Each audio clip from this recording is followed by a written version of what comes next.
Students, चलिए आज अपनी ट्रांसफॉर्मेशन की एक नई विधि से स्टार्ट करते हैं जिसका नाम है interchange of assertive and interrogative sentences.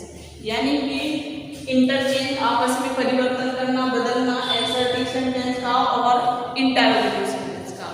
अगर हमारे पास कोई असर्टिव सेंटेंस है तो उसे इंटरोगेटिव में कैसे बदलें, और अगर कोई इंटरोगेटिव सेंटेंस दिया गया है तो उसे नेगेटिव अफर्मेटिव या नेगेटिव सेंटेंस में कैसे बदलें। ठीक है स्टूडेंट्स, आपको पता ही है असर्टिव सेंटेंस दो तरह के होते हैं। देखते हैं सबसे पहले कि असर्टिव सेंटेंस क्या होते हैं और कितने तरह के होते हैं। असर्टिव सेंटेंस जो होते हैं वो दो तरह के होते हैं, नंबर एक अफर्मेटिव और नंबर दो नेगेटिव। अफर्मेटिव सेंटेंस जिसमें एक नॉर्मल कथन बोला जाता है, जैसे कि सी इज ब्यूटीफुल।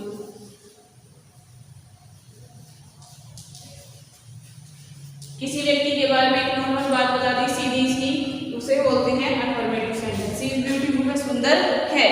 और अगर हम किसी सेंटेंस को नहीं लगाकर बोलते तो वो सेंटेंस हो जाएगा हमारा नेगेटिव सेंटेंस, जैसे कि सी इज नॉट ब्यूटीफुल।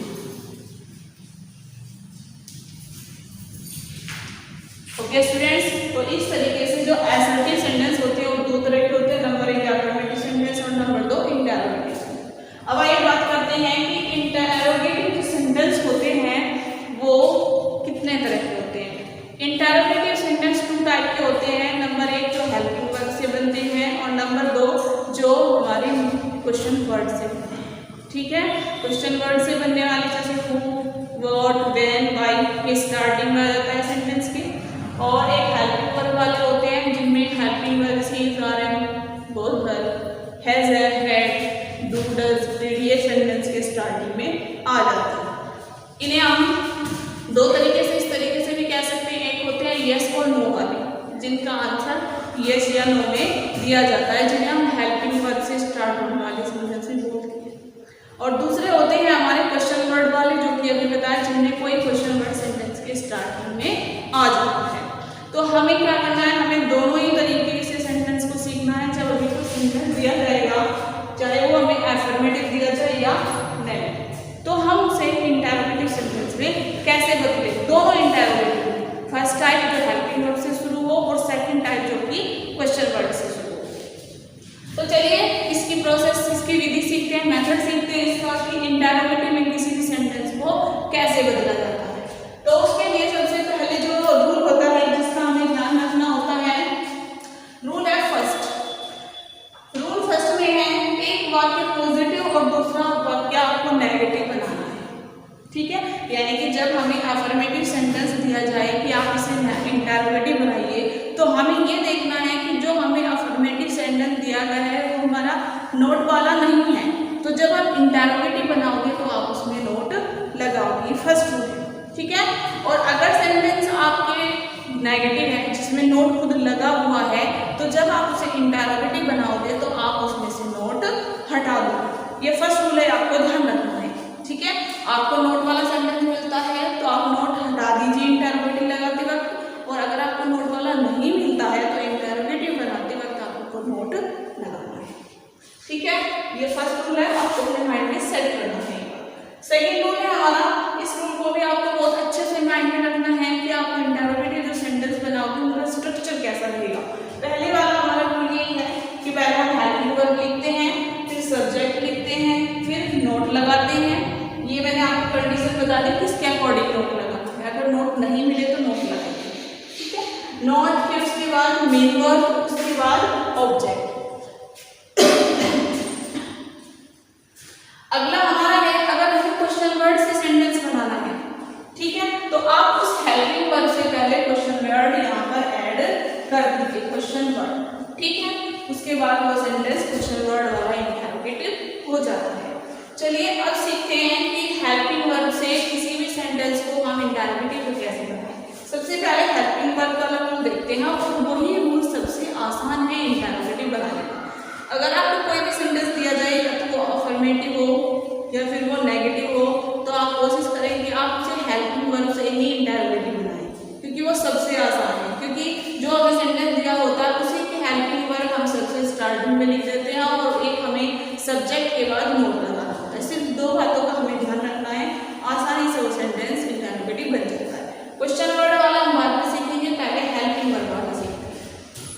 हमारा एग्जाम्पल है सीता वॉज रीडिंग न्यूज़पेपर।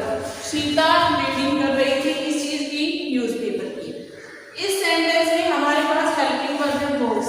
ठीक है, जब आपके पास कोई भी सेंटेंस उसमें अगर कोई हेल्पिंग वर्ब है तो इंटरोगेटिव बनाना बहुत आसान है।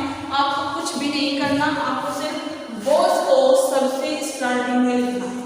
हेल्पिंग वर्ब को जैसा कि रूल बताया था, हेल्पिंग वर्ब को स्टार्टिंग वॉज, उसके बाद आप सब्जेक्ट लिखेंगे वॉज सीता, उसके बाद सब्जेक्ट के बाद आप नोट लिखेंगे, क्योंकि इसमें कहीं भी नोट नहीं है तो आपको नोट लिखना है, वॉज सीता नोट। ठीक है, उसके बाद मेन वर्ब लिखे, लेकिन मेन वर्ब आप जैसे भी सेंटेंस के अकॉर्डिंग, टेंस के अकॉर्डिंग दी गई है उसी के अकॉर्डिंग लिखें। ठीक है, नॉट रीडिंग न्यूज़पेपर,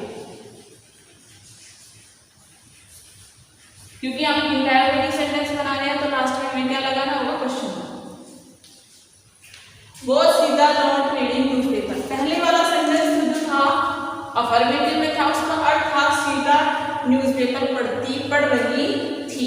ठीक है, अब की बार सेंटेंस इंटरोगेटिव में बन गया, लेकिन अर्थ अभी भी वही रहेगा। सेंटेंस का अर्थ क्या है? वो सीता नॉट रीडिंग न्यूज़पेपर, क्या सीता अखबार नहीं पढ़ रही है? तो अर्थ क्या हुआ कि हाँ सीता अखबार पढ़ रही है। आंसर क्या मिला? हाँ सीता अखबार पढ़ रही है। इस तरीके से आपको सेंटेंस नेगेटिव सॉरी इंटरोगेटिव बनाना है।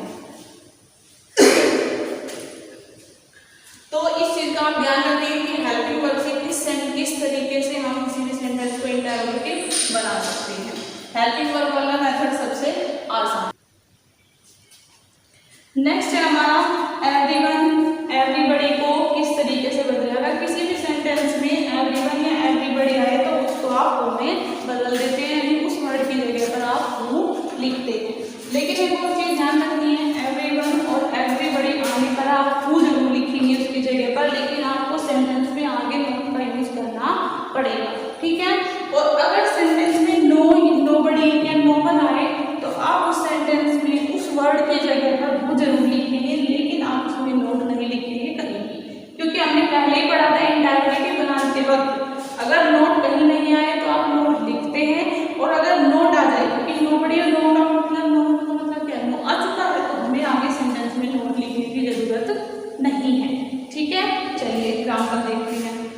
एग्जाम्पल है हमारा एवरीबॉडी या everyone likes to be rich.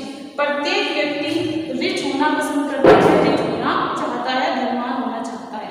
हमने क्या हमने पढ़ा था कि एवरीवन या एवरीबॉडी अगर सेंटेंस में आए तो आप उसे हटाइए और उसके जगह हु लिखिए। तो सेंटेंस में हमने लिखा हु।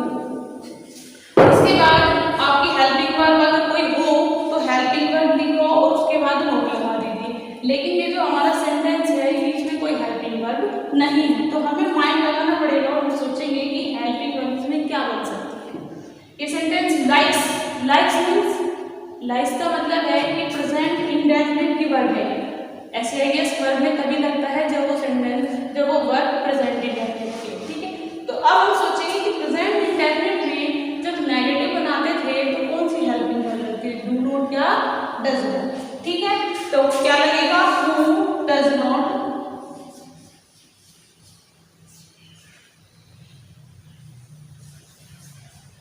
उसके बाद आप अपनी वर्ब और पीछे का पोर्शन ऐसे कैसे लिखेंगे, हु डज नॉट लाइक,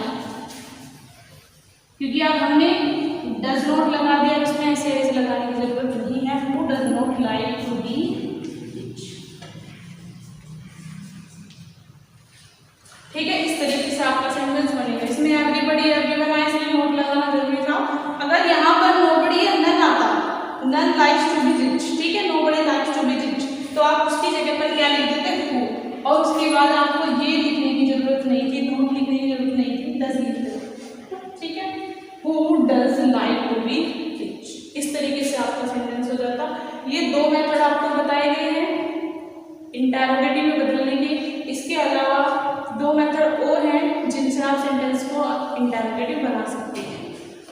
हमारा सेकंड रूल है एवरी प्लस नाउन को विच प्लस नाउन में बदले, यानी कि अगर किसी सेंटेंस में एवरी आया हो उसके बाद कोई नाउन लिखा हुआ हो और उस सेंटेंस को हमें इंटरोगेटिव बनाना है, तो आप क्या करेंगे, उस एवरी की जगह पर आप विच लिखेंगे और वो नाउन ऐसे के ऐसे लिखेंगे, और पीछे का प्रोसेस वही रहेगा कि सेंटेंस में नोट लगेगा हेल्पिंग वर्ब के साथ। ठीक है, चलिए एग्जाम्पल देखते हैं, एग्जाम्पल के थ्रू समझते हैं कि कैसे। Every mother likes her children, प्रत्येक माँ अपने बच्चे को पसंद करती है।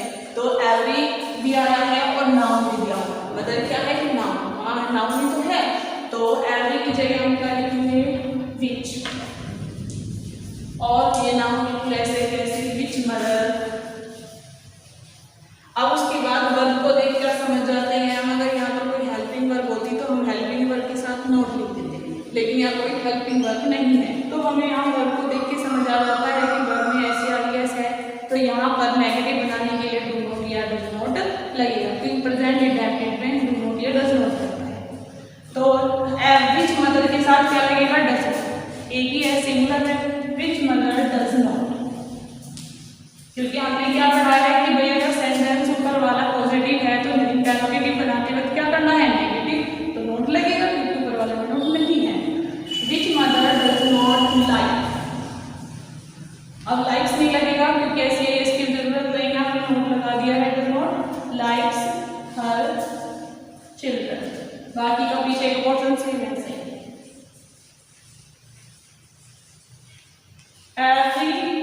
Which mother does not like her children, कौन सी माँ अपने बेटे को पसंद नहीं करती, यानी कि हर मदर अपने बच्चे को पसंद करती है, इंटरोगेटिव। ठीक है, आंसर क्या आता है कि प्रत्येक मदर पसंद करती है, तो इसका मतलब हमारा सेंटेंस आसानी से इंटरोगेटिव बने। अच्छा स्टूडेंट्स, मैंने इससे आप क्या बताया था कि हेल्पिंग वर्ब से भी हम सेंटेंस को इंटरोगेटिव बना सकते हैं, उस चीज को भी आप ध्यान में रखेंगे। ठीक है, अब चलिए थर्ड जो हमारा मेथड है वो है वाक्य के शुरू में निम्न सदाएं, तो आपको किस तरीके से उन्हें चेंज करना है, उनकी जगह आपको क्या लिखना है। देखिए, अगर किसी सेंटेंस के स्टार्टिंग में डू नॉट आ जाए, डू नॉट मीन्स डोंट, ठीक है, शॉर्ट में जैसे डोंट लिखते हैं, या फिर उसके स्टार्टिंग में इट इज फुलिशनेस आ जाए, किसी भी सेंटेंस के स्टार्टिंग में डोंट आए या इट इज फुलिशनेस आ जाए, या मूर्खता है, डोंट मीन्स मत, इट इज फुलिशनेस मीन्स ये मूर्खता है, फिर उसके बाद कोई भी सेंटेंस, या फिर इट इज एक्सट्रीमली फुलिश, ये बहुत बड़ी मूर्खता है, इस तरीके से किसी सेंटेंस के स्टार्टिंग में आता है, तो आप इन्हें हटाकर क्या ऐसा लगाएं कि सेंटेंस को इंटरोगेटिव बना सके। तो आपको इन तीनों वर्ड्स की जगह क्या लगाना है, ये हटाकर वाई, ठीक है, और उस तरीके से आपको सेंटेंस इंटरोगेटिव बनाना है। और अगर किसी सेंटेंस के स्टार्टिंग में it does not matter, it does not matter means ये आपका मैटर नहीं है, ये विषय नहीं है, ये बात करना नहीं, ये बात नहीं करनी, ये विषय नहीं है, ये मामला नहीं है, ठीक है, इसका अर्थ है ये मामला नहीं है। इस तरीके से अगर सेंटेंस में आए तो आप उसकी जगह पर क्या लिखेंगे, व्हाट डो या व्हाट इफ, इन दोनों में से आप कोई भी वर्ड लिखें स्टार्टिंग में इंटरोगेटिव बनाते हैं, ठीक है। या फिर सेंटेंस में इट डज नॉट मैटर, इस तरीके से आ जाए, it does not matter much, ठीक है, दोनों में से अगर कोई सा भी आता है, इट डज नॉट मैटर या it does not matter much, तो आप वहां पर उसकी जगह व्हाट डो या व्हाट इफ का प्रयोग करेंगे। और ये मैं आपको तीनों बता चुकी हूँ, इनकी जगह पर आपको क्या यूज करना है, व्हाट। तो चलिए एक सेंटेंस देख लेते हैं। सेंटेंस है do not waste your time, अपना समय वेस्ट मत करिए, अपना समय बर्बाद मत करिए। डू नॉट की जगह अगर इन दोनों में से कुछ होता तब भी सेंटेंस में कोई फर्क नहीं पड़ता, हम इन दोनों इन सब चीजों को हटाकर, इन पूरी फ्रेज को हटाकर क्या लिख देते, व्हाट, ठीक है, वही हम इसमें करेंगे। तो डू नॉट की जगह हमें क्या लिखना है, व्हाई, ठीक है। उसके बाद हम क्या लिखेंगे, व्हाई वेस्ट योर टाइम। हाँ जी, सेंटेंस होगा why waste your time,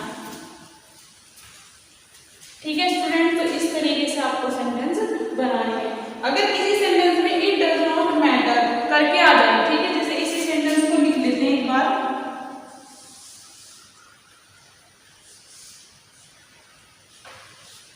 it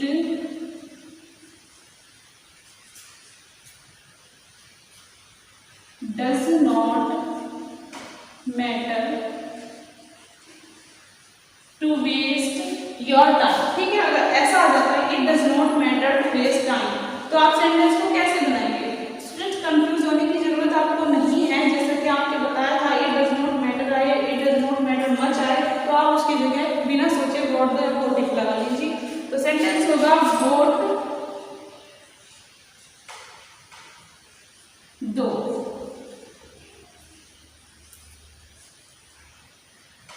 what दो वेस्ट योर टाइम, ठीक है। इस तरीके से सेंटेंस बनेगा और लास्ट में इंटरोगेटिव मार्क। इसकी हिंदी हो जाएगी, अब तक हम क्या कहते हैं कि टाइम वेस्ट करने का मामला नहीं है, तो अब इसमें हो जाएगा टाइम वेस्ट करने का क्या मतलब, वॉट दो मींस क्या मतलब है, क्या फर्क पड़ता है, ठीक है। इस तरीके से आप सेंटेंस इंटरोगेटिव बनाएं। आपको किसी को भी कोई प्रॉब्लम हो किसी भी सेंटेंस से आप बताएं और बिल्कुल किसी बेस पर आप अपनी एक्सरसाइज को सोल्व करें। किसी भी तरह का आपको डिफर इसमें एग्जाम्पल नहीं मिलेगा, क्योंकि मैंने हर तरीके का एग्जाम्पल आपको समझाने की कोशिश की है, हर तरीके का रूल मैंने आपको यहाँ पर लिखकर दिखाया है, ठीक है। तो इसी तरीके से आप अपनी एक्सरसाइज सोल्व कीजिए और एक वीडियो कम से कम आप 2 बार देखेंगे, तब आपको ये चीज़ें समझ में आएंगी, एक बार देखने से समझ नहीं आती।